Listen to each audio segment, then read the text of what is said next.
Welcome to this educational module. We would like to share some practical tips to help you move better. Sometimes getting out of the car can be difficult, and there's a couple options that we can look at in terms of making it easier for you. Always, as with anything, you want to have your strength and flexibility, which plays a factor in anything that you do. But with car transfers, we're going to focus first on getting out of the car, and then we're going to focus on getting into the car. Getting out of the car, we want to think about the dynamics or body mechanics of getting out of the car. Then we're going to look at some seat cushions that can help you. And then we're going to look at some car handles that might help you get out as well. The first part of the dynamics of getting out of a car is raising your foot over that ledge in the car.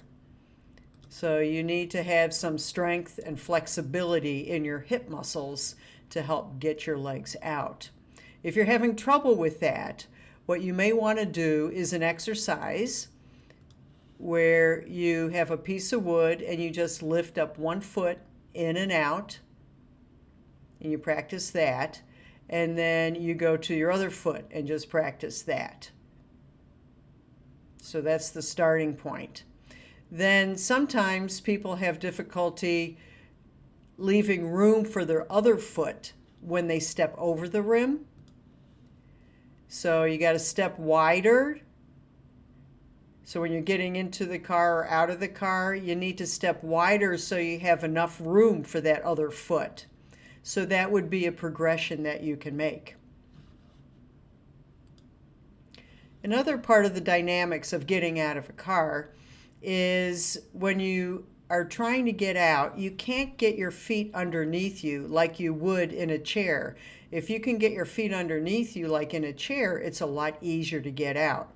So having your feet stuck in the out position because the rim of the car is blocking you makes it a lot more difficult. And as a result, what happens, you have to lean forward further than you typically would in order to get your body weight over your feet so you have better balance when you're getting up.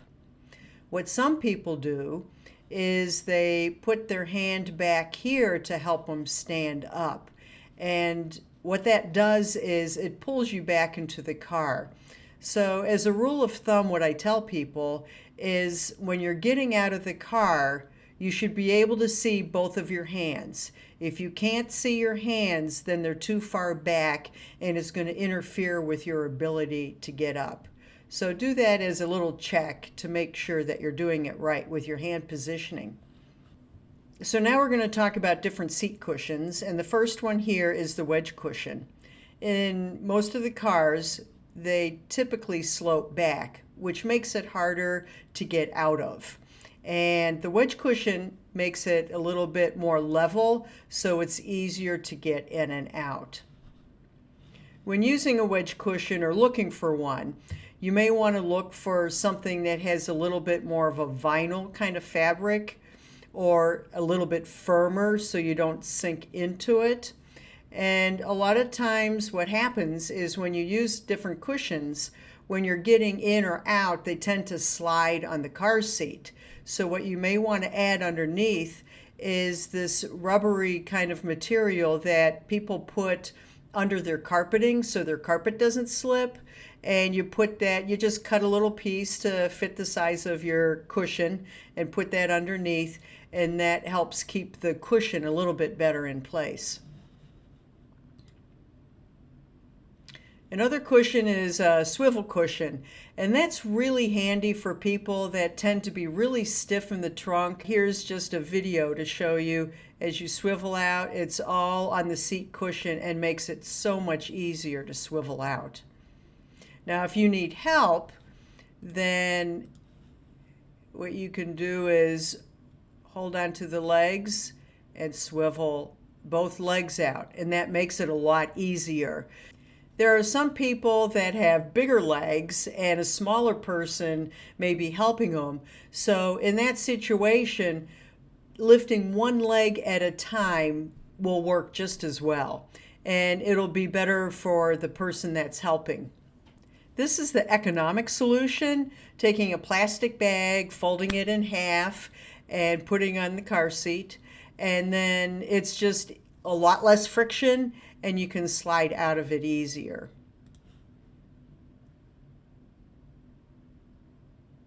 Just like that.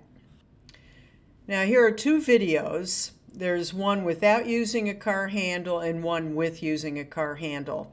In the beginning, I was mentioning where if you can't get your feet underneath you, you really have to exaggerate leaning forward to stand up. So you'll see this in the first picture or the first video.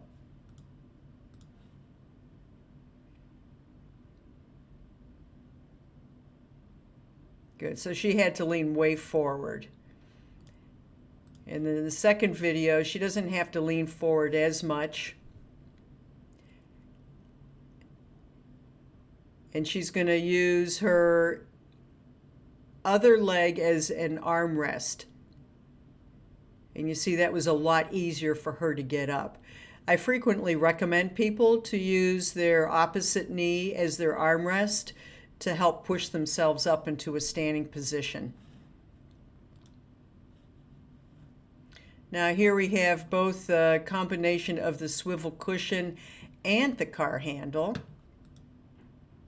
This is a higher seat, so it is going to be also easier for her to stand up because it's higher than the other car was.